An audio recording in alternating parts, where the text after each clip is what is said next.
December 2025 version of PAPOR Speaker Series Profiles and Research. I'm really happy to be able to have David, Walt, and Susan here to share a little bit of their story. And one of the big, for those of you who've seen these others, none of these three speakers are in the AAPOR world. They're all in the research world, but not in the AAPOR world. And I wanted to, this is for this edition, I really want to focus on the friends that I've made over the years, and I'm friends with many of you here are speaking, and but as David, Walt, and Susan, I've all for each of them, I've had a chance to sit down, have a meal, take a trip, work on work together, talk about our friends, talk about our projects, ask for advice for career advice, ask for advice on executing projects, give advice on career advice, give advice on executing projects. And I feel really, really lucky to be able to introduce these three speakers. I'll start off with David. So, David is the CEO of Fimetrix, which is an international research organization focused on the baking industry. And he'll talk with you a little about his risk taker. But one of the things that's really special about my relation with David is that my father, who was in the research industry, and David were friends long, long ago. And I grew up hearing stories about every time I go to a conference, I try to sit down with David and have a talk about where the research organization is going, what the technology is, how we can do things smarter, better, faster. And as I grew up in the research industry, Dave and my dad retired, David and I kind of switched roles. He became this more senior member of the relationship, and we challenge each other. And I just love every chance I get a chance to talk to David, which is actually true about the three speakers. So, David, let me hand it off to you. Tell me a little about why you say a risk taker. Uh, so I think, as that statement says, I will try anything, but I first have to ask Shelley, who is my wife of 46 years. I'm not a dumb man. But I just like challenges. And I like being uncomfortable. And that entails things in business. It entails you'll find out I love to cook. I have what I refer to as a semi-annual guinea pig dinner. And no, I'm not serving guinea pigs, but I am serving something that I've never made before, and I'm asking friends to come over and give me their honest opinion. That's pretty risky if you are a cook. I've jumped out of airplanes. I've snorkeled. I've done tremendous hikes. I've done lots of different athletic events. So I just like to push myself in physically and mentally. Hence my statement about being a risk taker. Great, thanks. Tell us what you're working on now.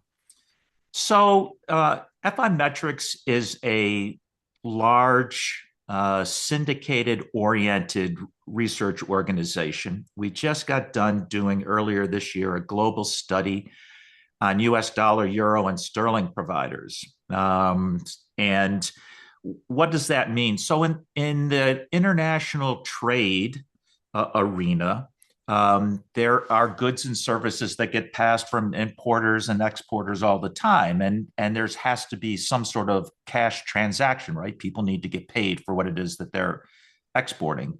And so if you're an importer here in the US and you're exporting something from Thailand, chances are you probably don't have a Thai baht bank account. And so what happens is banks in the US will work with an intermediary to make the transaction happen. And so what we do is we measure that. We look at the competitive landscape of banks providing that level of service. We create scorecards on how well they're rendering that. And then, given the advancements in financial technology, we do a whole host of investigations around where is this moving in the future. So that was something that we did this year. We're in the early planning stages to kick something off in January where we'll do the same type of thing for the Canadian and Australian dollar in 2026. Those studies, for anybody that's ever done syndicated work, is quite an undertaking, particularly on a global scale. Our interviews, more often than not, are in person, so that we spend roughly an hour to an hour and a half talking to bankers about these types of relationships. And then just going back to the whole risk-taking thing. We're planning on launching a podcast and a YouTube channel in the coming year because we have what I think are lots of connections in this space, and people have things that they want to talk about, and we've been asked to provide a platform for them to do that. So, we're gonna give that a go in the coming year, and that is definitely outside of my comfort zone. Excellent. Excellent. One of the things we like to talk about is what are the things you're working on outside of work? Because when we get to talk at conferences, we often talk about the projects we're working on. Tell me a little bit about what your passions are. Well, as you can see, I like to cook. In fact, I've already started baking for the Christmas holidays. My children are coming into town in the next week, and so they've already put in their orders. So I've already started that, and quite frankly, I like to eat. So I also like to drink. So the mixology part, I look at new cocktails. My wife is fantastic at combing through things and saying, "Hey, this looks really interesting," and handing it to me, and then I'll look at it and I'll say, "Yeah, that sounds interesting. I can do that." Or, "Yeah, no, that's too much work. I don't want to do that." And so, those two things sort of fit hand in hand. But because I like to eat and drink, I am very active. I run, I swim, I bike, I lift weights, I do triathlons. I try to keep as active as I can. But beyond that, I golf, I hike, really all sports. Um, I'm going to jump to the last thing. I'm as active as that. I like to take a nap every once in a while. I've reached a point in my life that it's okay to take a 20-minute, 30-minute power nap in the afternoon. Ex- Yeah, and I I like, do. Go ahead, Bob. I was gonna say, I like how your story goes. You eat the calories, you burn the calories, then you take a nap to enjoy it. Yeah, and I love my Kindle, so I like to read that. So I like to think pretty diverse. Great. Briefly tell us about what your background is here. Sure. So I am probably one of the least likely to be a market research person in finance. My undergraduate degree is in social work from the Rochester Institute of Technology many, many, many years ago. And I did my graduate work at Florida State, also in the School of Social Work. It was an interdisciplinary degree between social and public administration with a real focus on research and evaluation. So, a little bit of a backstory: in the early '80s, any mental health organization that received funds from the federal government must have had a research component to evaluate the effectiveness of the funds that were being dispersed to them. Ronald Reagan became president, and he struck that out because he thought that was too burdensome on the part of the organizations. And so the job market that I was entering dried up overnight, um, such as life. But I would submit to you that my background in social work and the listening skills that I developed as a byproduct of that have really helped me in my professional career. Really listen to what people have to say and then ask non-leading questions so that you get the types of information that you're looking for. So I feel blessed that that actually went my way. Um, Two organizations that I love professionally, I'm very much into the what we refer to as BAFT, which is the Bankers Association for Finance and Trade. These are my customers that I sell to, but they're also banks that I interview and that I speak to on a very regular basis so that I understand what's going on in the industry. And then because I am a triathlete, I'm very much into the USA Triathlon Association as well. All right, so this is what my favorite part about it, which is sort of the pivotal moments in your life. I've asked each of the speakers to identify between 3 and 6 pivotal moments in life and kind of walk through why they are. So looks like you've got some 5 interesting one here. Would you mind sharing Yeah, of why course. they're So, meaningful? yeah, so when I got out of graduate school, again, with a sort of a focus on social work, I was hired as the director of research for the state of Arkansas Department of Mental Health Services. And uh, two things came out of this. One, I worked for a gentleman who was a PhD mathematician, big stat guy. And his famous saying was, work smart, not hard. And I thought about that for a little bit. And then I realized that he worked smart because he hired me so that he wouldn't have to work hard. Um, I say that sort of tongue in cheek, but I learned a lot from him. I also learned back in the day in Arkansas. Now, keep in mind, I grew up in Western New York, so I'm a full on New Yorker, right? Back in the day in the state of Arkansas, when the government passed their budget, you still had to go in and ask permission for the funds, even though the funds had been budgeted for. And they had back in the day this committee that was made up of certain state senators and certain representatives. And then you had to go and you had to pitch, okay, I've got this grant I'd like you to fund, blah, blah, blah. I remember I was in there and this senator says to me, and I say this lovingly, but he says, "Boy, you ain't from around here, are you?" And I said, "No, sir, I'm not." And he goes, "I didn't think so." And then without saying, but in the back of my mind, I'm like, yeah, my career in public sector work here in Arkansas is pretty limited. So about that time, AT&T, the old AT&T, when there were landlines that were governed by AT&T, the federal government made them divest themselves. And there were a whole series of Bell operating companies, one of which was in Little Rock, Arkansas, from Southwestern Bell. And at that time, AT&T, the legacy AT&T, had all of these research facilities that measured customer satisfaction, both residential and commercial.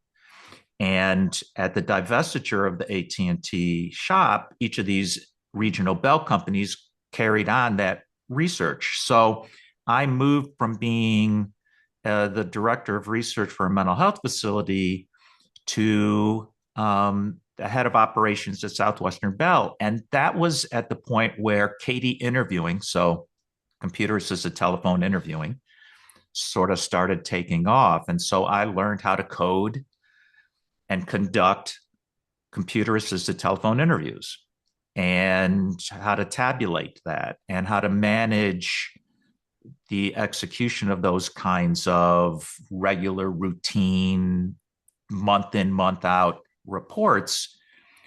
And I realized as well that those reports fed into the compensation of the district, regional, and then head office folks in St. Louis at the time. And so, you realize pretty quickly that research, when utilized properly, had material impacts on not only the customers, but the people that are paying for this because their comp was built into it. So, you're starting to learn the nuances of what's going on in the research, as well as the tactile parts of computer programming, things of that nature.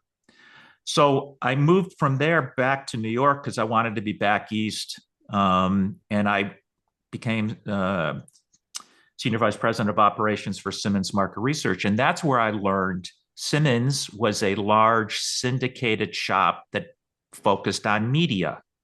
So think about the Nielsen ratings, but in for magazines and newspapers. So this is a place where I learned how to plan for and execute large syndicated surveys, all domestically at this point. But it was a real eye opener because there's lots of moving parts when you're doing syndicated work, and so that was a big eye opener for me. But after a while, I was like, yeah, I can do a lot of this stuff by myself. So risk number one is I left Simmons and I started my own company in 1992. And I was at that time 34, 33, 34. But, like a lot of 30 something year olds, I was like, yeah, I know all this stuff and why not do it myself? And so, I took a shot. And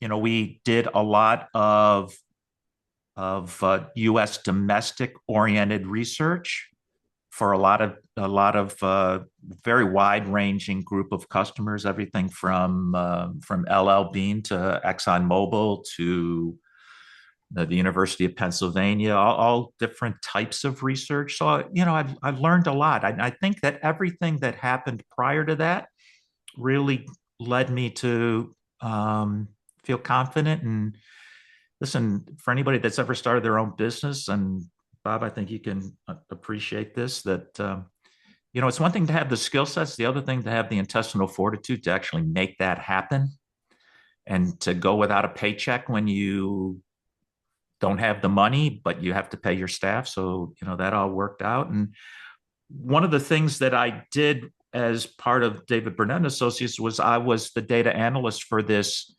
consulting firm in New York that specialized in uh, finance and banking, and they were looking to get out of the business. So I thought, well, I'll buy it, and that was the genesis of Fimetrix. I bought a practice that I was intimately involved in from a data analysis standpoint, and I picked it up in 2001, and we've been running with it for 25 years since. And again, all of these things sort of built into my experiences. The syndicated, the tech part of it, running your own shop, led me to feel confident enough to buy that. So I closed uh, my proprietary shop in 2013 just to focus on the syndicated financial piece of things. Interesting. It's a great point. I think we could have a whole discussion about starting your own business. There's a term I always say, it's like peering into the abyss. It's where you're on that road and you're like, holy moly, what did I get myself into? And so Amen. it's a common feeling amongst people who run their own businesses. Yeah, yeah. All right, so we only have so much time, and like, what else would you wish you could have more time to talk about? I'll talk about anything as related to New York sports, even though my football teams, well, I won't say it. They're not good, except for Buffalo. Let's go Buffalo. So I'd like, but I love to talk about sports. I'll talk about cooking all day long. Bob, you and I have had Hmm. conversations about that. I have a very wide taste of music. I will listen to everything from Bach to Guns N' Roses. So probably not too much country, but yeah, big wide range of music. I'm into podcasts. I think you can learn so much. It's remarkable how media has changed, um, and both good and bad. But I real into podcasts and new tech. The only way I learn is to talk to younger people. I, you know, I don't mind sharing with you. I'm 67 years old. I try to digest as much as I can, but man, the younger ones, younger people, they are just so switched on, and so I love to chat with them and find out everything that I don't know. Great. All right, so wrapping up, what would you say are the three things you want us to take away from the talk with David Burnett? Take risks in life and in business because you never know until you find out. And in that regard, the one thing that I would say to you is when you're evaluating something, think first, what's the worst that can happen? And if you're comfortable with that, then go for it. And if you're not comfortable with that, then think about it in maybe slightly different ways, right? So just don't be afraid to take a risk. Build and develop your network professionally and personally. People matter. I mean, I this week alone, I probably have 10 calls set up with people that I haven't touched base with in about 6 months, just to check in. And you just never know what you don't know until you start having these conversations. And certainly your family's super important. I'm a big family guy, but you can never have enough people in your life. You just can't. But you have to take care of them, and you do that by touching base. And then lastly, find outlets to take care of your physical and mental health. This business is tough, and it can really chew you up if you don't take care of yourself. So just make sure you find ways of taking care of your physical and mental health, whatever that is. Everybody's different. For me, it's running and biking and cooking and things like that. But yeah, just make sure you take care of yourself. Great. So here's the information, Dave Burnett. You can get a hold of him through LinkedIn, and also see you have a picture here. Is this Arizona? Is it where's That's the view from my backyard one summer night. Um, we have some amazing sunsets here. Great, and then maybe that brings you some peace. So thank you very much, David. I You're very appreciate you welcome. sharing your story. And people have questions, we will have a time at the end to find out more. I appreciate your time, David. You bet.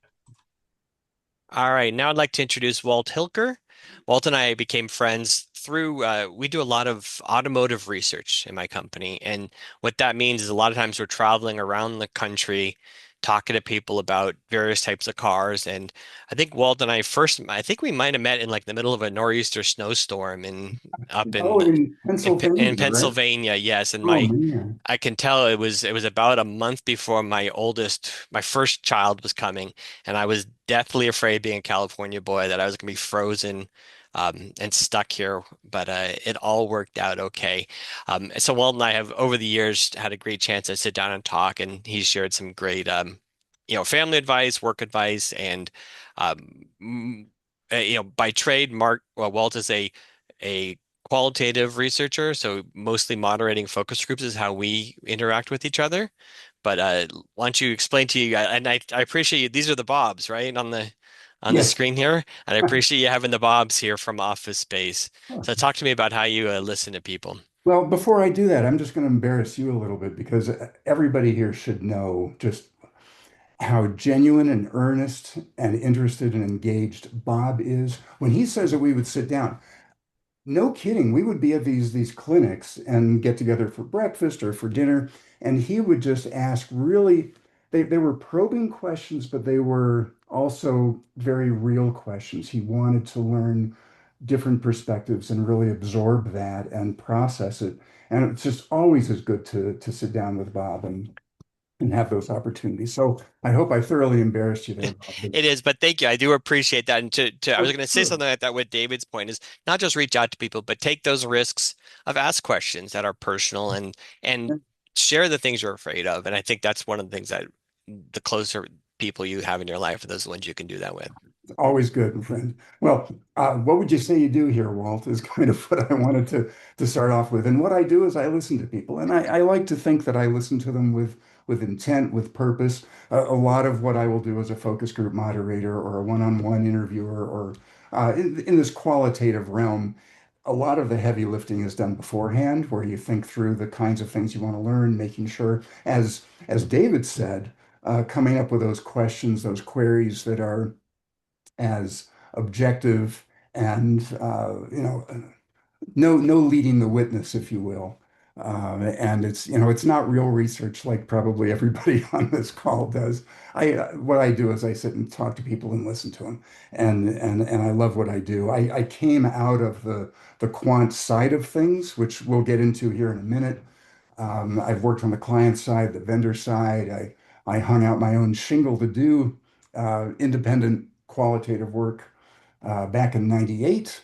And the thing that I do think has really helped me with the qualitative is that I did come from a quantitative background. I kind of know, I think, uh, I know how to use qualitative and how not to use it. There's a lot of poor uses of it. I'll just kind of leave it at that. So just having that perspective on how qual can inform the development of the quant, or how qual can help understand the findings of the quant, I think is something to keep in mind. I love what I do. You can go to the next slide, Bob. I'm Great. So talk about what you're working on or not working on. what I'm trying to work on is being retired, and I'm really lousy at it. I do enjoy what I do, and so I'm still I've still got my spoon in the soup, so to speak. I'm trying to be more selective in the work that I do. I'm pursuing kind of a passion project at the moment, a company that I'm really a believer in their product, and I've reached out to them a couple of times, and it's starting to show maybe some early fruits of my efforts. So we'll kind of see where that goes. But spending my time in things that I really want to be spending my time on. I've done this gig for quite a while, and being a little more selective, I think, is probably a good way to go. Great. Outside of work, I'm going to be leaving in a few days to go see some of my kids and their families. I'm new to Colorado, and I do want to get out and explore more than I have so far. But we are just absolutely loving it here.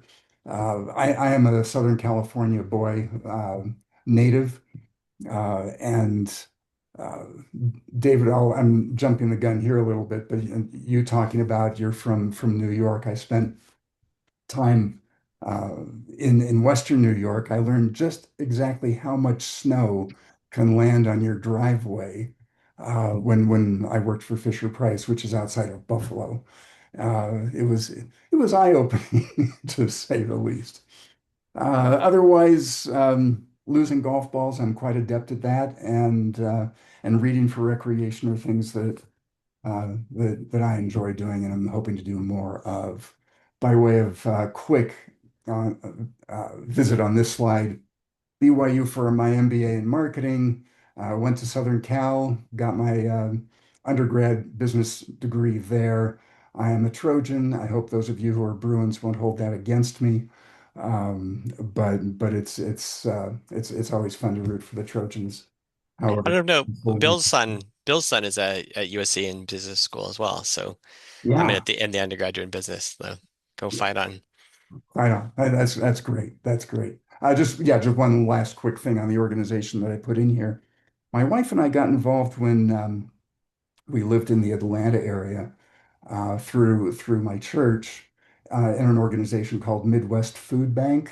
It's based in Indiana. They had expanded. They didn't name their organization very wisely with any anticipation of growing beyond Indiana, because here we are in, the Southeast, and it's Midwest Food Bank. How does that work? But it is a brilliant organization. It's a wonderful organization. They take large scale food donations and get them. If they're not working directly with those in need, they're working with the organizations that serve those in need. So, various kitchens and pantries and other organizations will come to Midwest Food Bank and pick up food supplies that can then be shared with those in need, and it's just absolutely wonderful. They have expanded. They are not here in Colorado. They're not in Southern California, but they do have an organization in Gilbert, Arizona now, which is certainly the closest one for us. But that's still a bit of a hike. But a great organization. Very, very passionate about that. Great. So tell us Okay. about the pivotal moments you got Yeah. here. I went a little deep, Bob. That's good. Eighth grade. That's deep. That's deep. This is a deep cut, my friend. Eighth grade science. I needed to do some sort of a project at the time, and what it involved, and this was as my vague recollection is, it was my decision to go into a small market, a little community market, Wrightwood, California, and do intercepts of people shopping in the store in the detergent aisle about phosphates. And so, so there you go. That was the beginning of my interviewing career. I was hanging out in the soap aisle in a grocery store in eighth grade, and thoroughly enjoyed that. Um, Also, not many years after that, I started doing. I hate to call it really radio, because essentially what it was some turntables and Dixie cup and string sorts of stuff, where we had a speaker in the lunchroom, and we would play music and talk and pretend that people were actually listening to us. But I started doing that, and that got me. I'm an introvert by nature, and that certainly broke through that. Um, so I think of that, probably the one single skill that gave me more than anything else is learning how to segue. Um, DJs back in the day needed to take topic X and migrate it into topic Y as seamlessly as possible. And that's what I did. And I use that all the time when I'm doing focus groups, when I'm doing interviews. My clients will quite often say how very conversational it all feels, how I moved people from this topic into that topic. Well, that's where that came from. Um, Back to what I was referring to a minute ago with David, I was a toy tester. I worked in product research for Fisher Price. My first gig out of grad school. It was very eye-opening weather-wise, but it's also where I learned to do focus groups, not as a moderator, but as a client of moderating.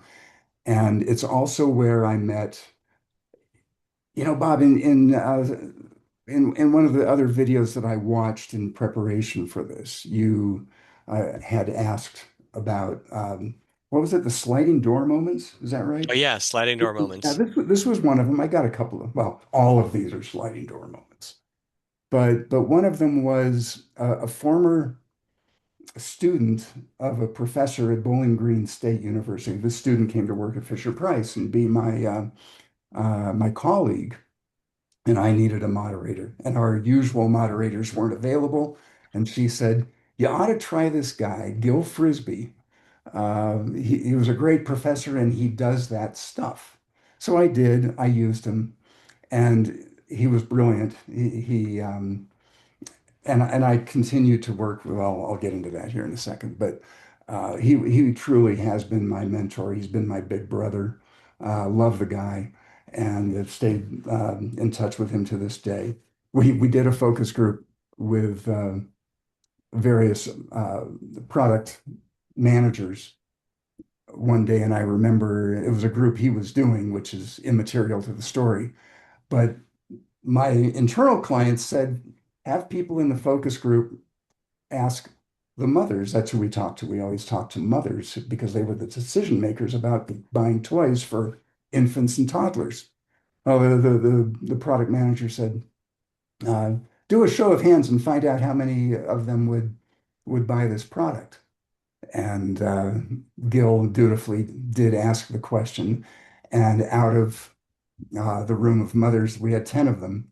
Um, Three hands went up, and the product manager said, "Awesome, 30% market share." Let me just say, these are ways not to use qualitative. So that story's always stayed with me. Gil was mainly in automotive research. He's the one who, here comes another one of those sliding door moments. He helped me get in the door to work for Nissan, and then somebody at Nissan brought me in, and I worked at JD Power. I was one of three guys who wrote the survey. This is back in my quant days. One of the three guys who wrote the survey that was the initial quality survey, the one Hmm. that gets all the JD Power awards. And this is back that survey must have come out like originally in about 1986.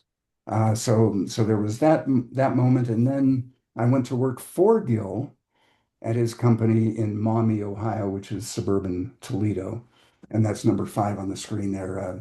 Strategic Research and Consulting.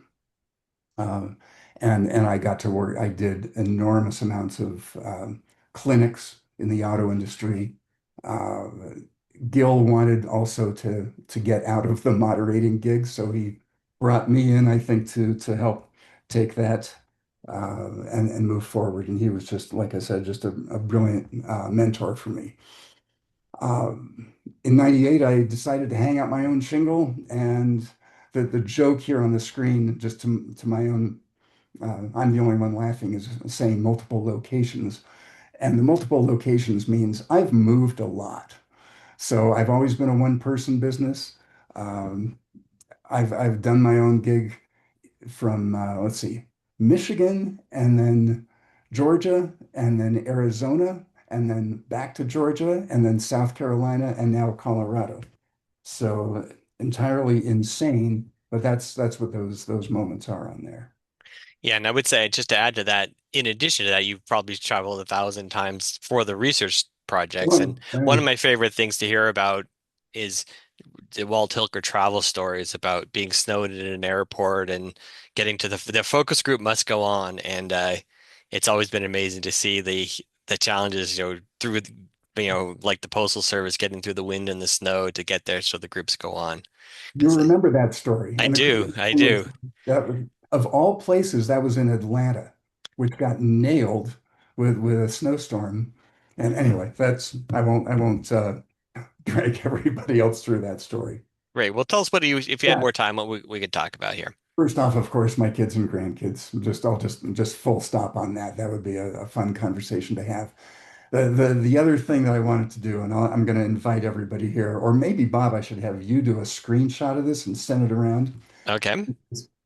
Music from the 70s is the best. I'm like David, I love a wide range of music, but man, the 70s just was so solid if you don't count disco and bubblegum. So take a screenshot of this, go to your parents and your grandparents' vinyl collections. If you find any of these, it will be worthwhile listening. So What's interesting, Walt, is my daughter has gotten into vinyl, and she's doing Frank Sinatra, Neil Diamond, David Bowie, Billy Joel, and so this is a lot of good. I'm going to take this and get some good Christmas ideas out of this. it's funny. I'm back to buying vinyl, and just yesterday I got this is the new Brandy Carlisle. It's sitting here on my desk, which I think she's terrific. So All right, there's and going like back to the sliding door moments, I have to footnote that one. Sam Finley's on the call. She was the one who introduced me to that question. I think it was an amazing one. It hails back to the movie Sliding Doors, where if you haven't seen it yet, the person makes the subway or the person doesn't make the subway because the subway doors closed on them, and the movie forks, and you live two different lives. And I think it's a great concept to think about what are those sliding door moments in life. And thank you, Sam, for the that question. All great right, question. three Real things you would take away from us. Three things. Number one, find your own style, embrace it, and hone it. You'll often hear your past does not determine your future, and that's true. But it can inform your future. Let in the good stuff. Think about the things in your own lives, learn from it, take the good stuff with you as you move forward. You know, I was in a sales call to Toyota, and they asked me, what would you call your own style? And I said, I had never really thought about it. And I said, I guess I'm kind of the friendly bartender. I want people to feel comfortable enough to say what they really feel. And some of that, like I said earlier, some of that came from doing pretend radio in high school. So it's just kind of funny how you can take things and move them forward. Second, and this is very much like David's second point, you may work for a company, but you work with people. It's the people that matter. That's where the relationships are built. Those are the things that you carry forward. And I have been blessed and fortunate to work with some just awesome teams of people when I have worked for other companies. And I like to say that, as an independent, I get to work with a lot of people if I don't work for them. Relationships are just so value and to be cherished.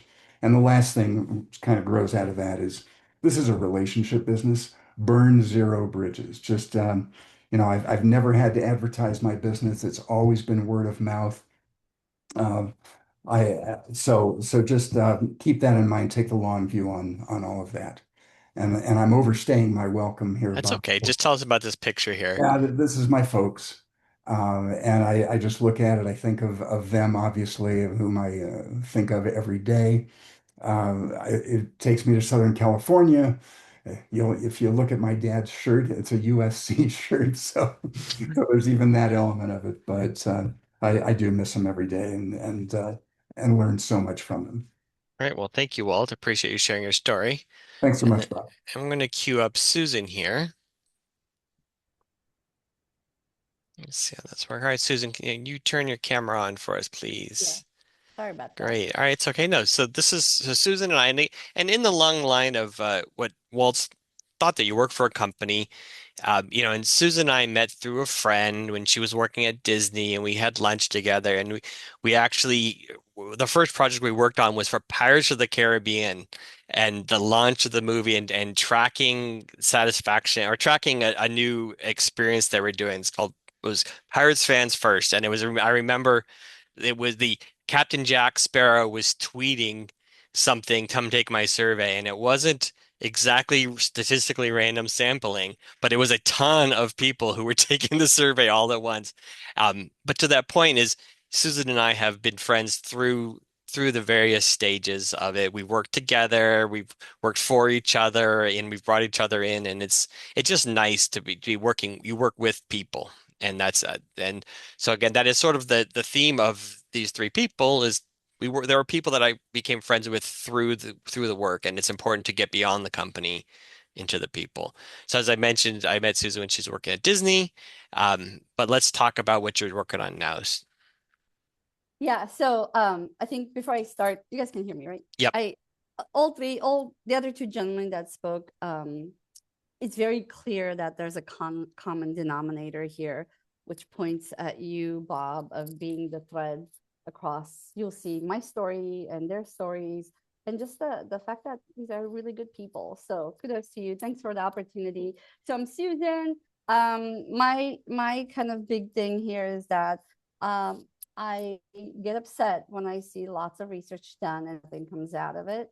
I'll talk a little bit more about my background and how I ended up where I am now. But for about, oh my God, like this month will be technically 12 years that I decided to change that and make sure that research actually has, in the private research world, non-APOR work probably, right? That research actually has real impact, and that companies who are spending resources and are listening to consumers and respondents and participants out there actually do something with it. So I started Imagine If to make sure that our projects deliver that impact.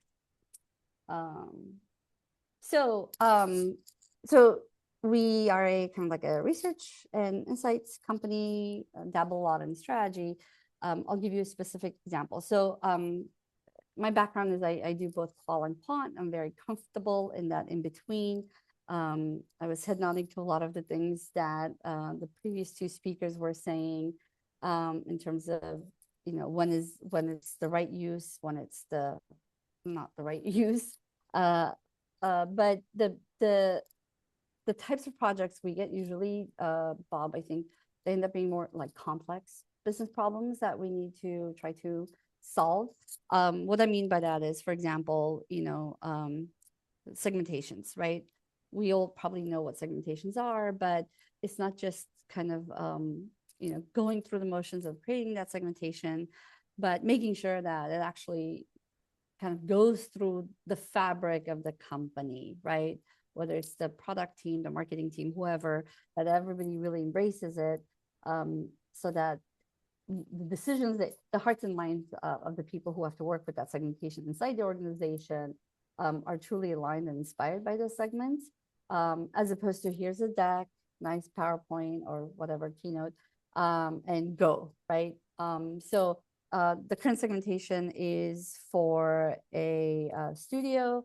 I'm based in California, in Southern California, not too far from you, Bob, very close to the studios here. We do get naturally some work, even though that world has changed so much. So it's for a studio, and we're looking at kind of how to, I can't say too much, how to segment the new world of content consumption, given how much that world is changing. If any of you care for the media and entertainment business, there's like a huge earthquake happening every day, literally. Like last week was Netflix buying Warner Brothers. Yesterday was Paramount going for that bid.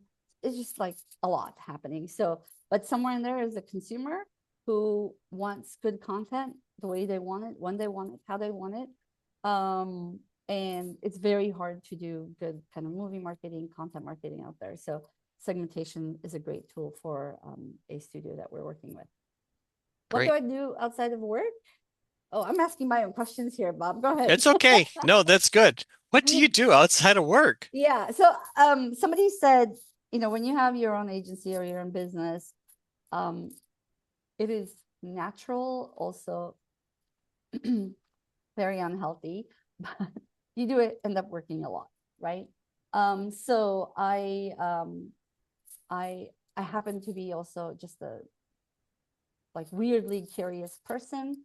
So I love taking information, thinking about like how things relate to each other, etc. So right now I'm on a bend for AI. So I did this marathon. Was it October? Whatever it was. It was recently. I spent like like 117 hours or whatever it was on trying to test out all the different AI solutions that are out there. It's a huge, I'm sure everybody knows here, it's a huge thing happening in our world with synthetic and there's just so much, right? So I finally figured out after that marathon that the right answer is somewhere between AI as a tool, as a partner, co-thinking partner, whatever, and the human. As researchers, we always worry about making sure the human doesn't get lost. And I think in this technological advancement, in particular, we have to make sure we find a human. I love cooking. That seems to be a theme, I guess, Bob. I don't know. Maybe you like Yeah, we'll have cooking. a thing on cooking. Yeah, so I'm a vegetarian. I have been for 30 years, but I make all kinds of dishes, including meat. I'm not disgusted for friends and family. I grew up with lots of politics. My dad was extremely involved in kind of world politics. He just had a passion for it. So I follow kind of what's going on, international relations. Actually, it was one of my majors. I also like art and history. So, the left and right side of the brain colliding. So I'm not an artist, but I've taken so many art history courses that it's just stayed as a passion. It's an escape for me. And then languages and travel. I speak multiple languages and I try to not lose them by by training myself to to practice it, to speak as much as possible, and travel allows me a little bit of chance to do that. But having your own business is just, I wish I had all the time to do all of these things, right? I should have put outside of work in quotes, right? Yeah, we work all the time. I'm sorry guys, I do work all the time. It's not a thing I'm doing, it's reality. All right, so talk about your background. Yeah, so political science. So I went to UCLA wanting to become a lawyer. I knew that. I was going to go to Washington. I was going to do international diplomacy. I grew up in the former Soviet Union. So to me, like understanding how world powers change and how normal people could actually have an input in that balance of power across Europe and all other parts of the world was important. So I was very inspired to do law. And I went in and I did like all the courses. At some point, I ran into other students who wanted to become lawyers for very different reasons. So I was very disappointed, if you will. So I said, you know what, I'm going to switch into something else. Or I'm going to double major. So I fell in love with psychology. I took psychology as my second major, specifically social psychology, and everything changed. So I kept both majors. I did a ton of social psych research at UCLA as part of that. So that's it. I don't have an MBA that I went to school for, but somebody paid me to get an MBA. I'll talk about that in my next slide. I did so much work as a market researcher with lots of different brands, etc. I feel like that's the MBA that I didn't pay for, but I got by just working. Right. Well, tell them about these organizations briefly, and then we'll get into Yeah. your background, that story. Yeah. So most of these are like the first three are research oriented. So if like the market research consumer insights world is a little bit different from the world that most of our audience here might be familiar with, might be good for you guys to look at. So SMR is like an international organization, trade organization for researchers, Insights Association. I've been part of these organizations for like decades, for many years. Is more US based. Women for Research is a nonprofit. I've known them. Kristen was a friend of mine a long time ago. We're still friends. we've known her. I've known her for a long time. It just does a great job of kind of showing not typically in underrepresented populations, specifically women too, not just women, but women too. And I'm a mentor there as well. I do a lot of mentoring. Now, Section, this is more like personal. So Section AI is a kind of like a learning platform. If anybody follows Professor Galloway, Scott Galloway, he's a dude who started this. I'm pretty sure he's no longer like actively involved, but I learned a lot from him. So it's a great place now to go and learn a lot of AI. It's like $500 a year or 900, I forget, but it's well worth the spend. Amazing courses, like both free and additional, like amazing like Slack community. So I would highly recommend. And then the last part, it's super local. So I live in a town called Glendale next to Burbank. So it's a nonprofit, very different world. Being on the board of a nonprofit, so it's a great learning experience for me. But we connect artists and audiences, if you will. They run an international film festival, Glendale International Film Festival, which has been around for 15 years. So it's a great way to do something more meaningful for the local community. Great. So let's talk about those sliding door moments here. Yeah. So so as I said, I kind of like fell in love with psychology, social psychology, and I became I don't know why, this was a long time ago, very long time ago. I fell in love with this professor, right? Like he's now at Yale or Harvard, I forget. Like really kind of weird dude, like your classic like academic professor, right? Anyway, so I did all the courses. I knew I was going to go to get my PhD in social psychology. I even knew what my dissertation was going to be. Like I had planned it all out, right? But as I finished my undergraduate work, I even took the GRE. I did everything. I filled out the application. But one day I was like, you know what? I do need money. I saw so many graduate students, Bob, that were doing great work as part of like, I wrote questionnaires, went out and interviewed kids on attribution theory in LA, underprivileged kids and kids in different parts of LA. But I saw how graduate students worked and how poor they were. I hate the way that sounds, but it was just like, they're struggling, right? So I thought like, do I want about 7 years of that? And I had a family to support. So I went to Jim and said, Dr. Sebenius, I said, what can I do if I don't go to graduate school? He said, have you heard of market research? And of course I hadn't. So 3 months after that, the internet was like new, okay? 3 months after that, I got hired at a company called Hilker Research, which is now, I guess, called Material with a Plus or Material They Plus. keep changing, yeah. Yeah. Talk about rebrands. Anyway, so it was literally like 2 jobs I applied. There at the time they were like 5 minutes, well maybe 10 minutes. Well, I don't know. These days maybe 30 minutes away from UCLA. I got in. I was employee number like 17 or under 20, basically, right? That was kind of like an amazing experience. I was there for 9 years. Yeah, under a decade. And at the time there's just a bunch of people working on a bunch of projects, not a lot of org structure. So there's a whole crop of like young people, like entry-level people, like I'm one of them. They just gave you a ton of like manual work that you had to like listen to qual recordings and pull out quotes for this report. I'm not working on the report, I'm just working on pulling out the quotes. And I think I overdid it. Nancy Jagu, bless her heart, she calls me the next day and says, who are you? Because there's like 20 people, right? They're like, she doesn't even know me yet, right? So I'm like, hi, I'm Susan. I worked on is something wrong? Did you not like my quotes? She's like, no, you need to come work for me. So I was like, I hope I'm not in trouble. But so she and Mike Clark at the time, so we created a unit inside the company. And I learned a tremendous amount, but it came down to like really doing that extra work of really pulling out the right quotes. And, obviously it's a very small thing, but it's a very important thing. Anyway, so that was a pivotal moment. I had many, many such moments at Lieberman, wonderful company. Again, like I said, the MBA that I didn't pay for. worked with tons of different industries, so cross industry, and tons of different brands. But years later, Bob, one of the things that pissed me off a little bit or upset me a little bit was we would recommend something to the client, right?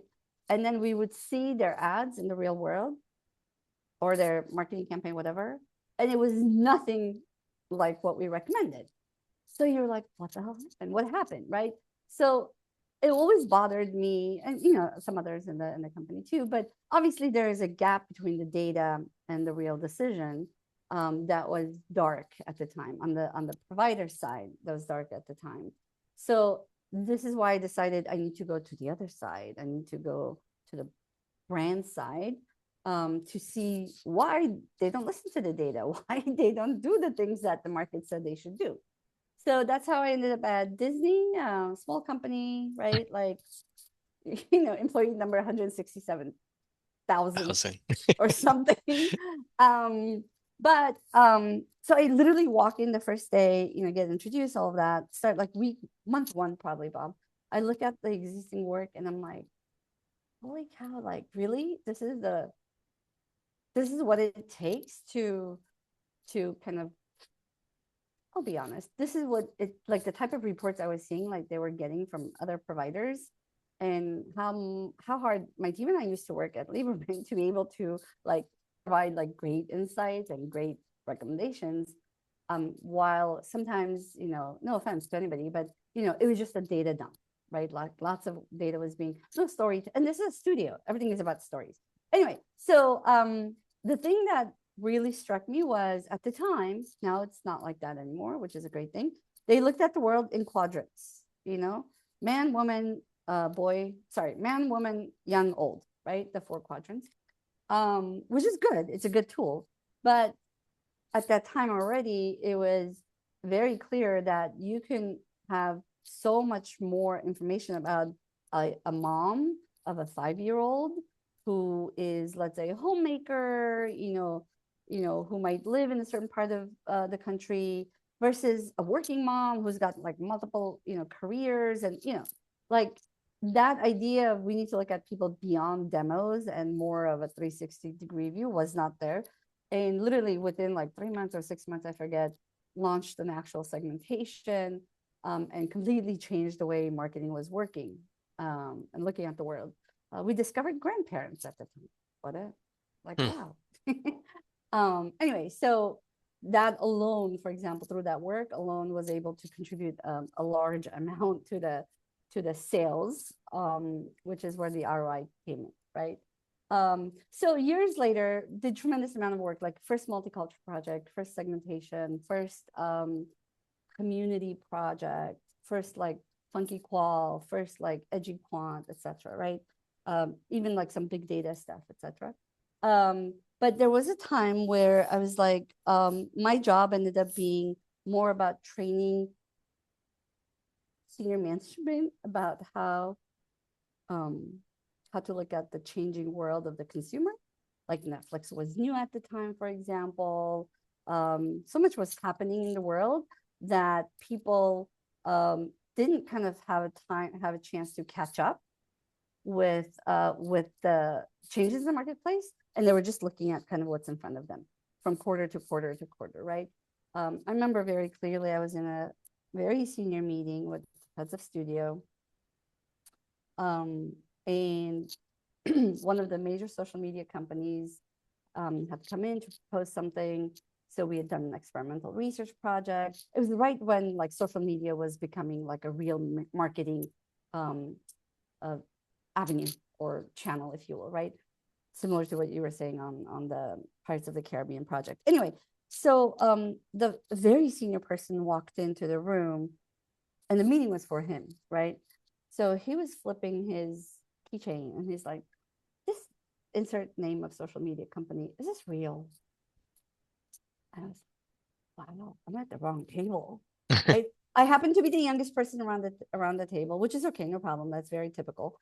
But I realized like, oh, there's such a big gap now as digital is exploding.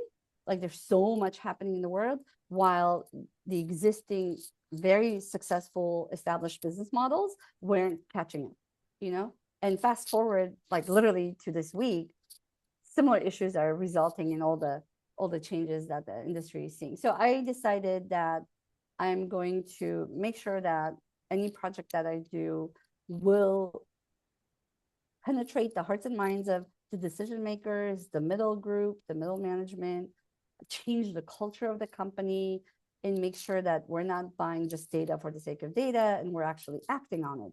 Because I do believe that the less the distance between decision maker and product buyer, product service buyer, it's a win-win-win. And if the research doesn't do a job of bridging properly, it doesn't happen. So anyway, in 2012-ish, no, 2013, I launched Imagine If because I want to imagine a better world. One of the best decisions of my life, but also one of the hardest decisions of my life, because I left a really nice, successful career with a big brand title and all of that, and decided by myself, let's start something new. It's been a fantastic ride. I would recommend it for everybody, but you need to really make sure you have that entrepreneurial DNA, which probably involves a lot of risk taking, but being smart about risk taking, right? So that's where I am. Hopefully this gives you a little bit of a kind of the randomness of my decisions, the zig and zag of my decisions. Thank you, Susan. Let's talk about what you wish you had more time to talk about. Yeah, so making more connections, if you like work a lot, you don't have that much time. So you have to figure out how to make that. Questions, like somebody said, I think, I forget who it was, but good questions is an art. So I always want to continue to learn. I do moderating too. I've done like 4,000 hours of moderating. Asking good questions is so important, and it's an art. I'm continuing to learn. Balancing boldness with analysis. Researchers in general are kind of careful. Like we don't want to look at all the data, etc. But sometimes you just need to jump, right? You just need to make a decision. And having more fun while working, whatever your work is, just try to find ways to have fun because it goes by fast. Decades go by very Great. fast. Well, what should we take away? Build a network. Somebody, I don't know who it was, somebody has said that your network is your net worth. I am very entrepreneurial, so I do care a lot about making sure that there's an ROI on all of the work that we do. But a lot of times it's about your network. So somebody said don't burn bridges, definitely, but also don't be like super vanilla. Have personality, have authenticity, be who you are. First of all, recognize, like, know yourself and bring that to the world because the world does need that. Number two, so because we are researchers, we look at the data, we make very rational decisions. Sometimes we're like, oh, this does not align with my pros and cons analysis, I'm not going to do it. No, you need to be strategically open to like crazy decisions or crazy experiences, just so that you grow, right? So, and then last one, I think the common thing here is just always be learning, ABL. I feel like whatever industry you're in, regardless of, like obviously all of us are in research and data, but whatever your industry you're in, things are changing so fast that you have to learn.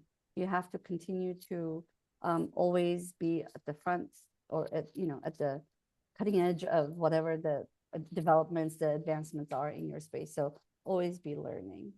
And what are we looking at here? So yeah, so when this is the view from our patio at the office here. So this is Glendale, way in the back. You can't really see well, but it's like DreamWorks and Universal somewhere in the back. But I like this picture because it's my moment of like in the morning. This is at night, but sundown. But I just go here and zoom out for a second because at the end of the day, when you work so much, like just years go by. But the presence of like we're all lucky to be alive. We live in a great country. We we like you're healthy, all of those things, right? So to me, this is a great way. I like heights too, like zooming out and looking at the world from the top. And if you guys want to connect with me, I'm more than happy to. I'm very active on LinkedIn. I do publish probably too much. or you can reach out over on LinkedIn. I'm sorry, on our website, but LinkedIn is probably smarter, faster. Great. Thank you, Susan. You're All right. welcome. So what we're going to do is as we wrap up, I think the key thing here is if you have questions, unless there's anyone's got a burning question, I would say reach out offline with David, Walt, or Susan and continue the conversation here. It's really an interesting spot. We're at an interesting place. Um, hopefully one of the themes I've heard here is mentorships, helping others. Every one of us has been helped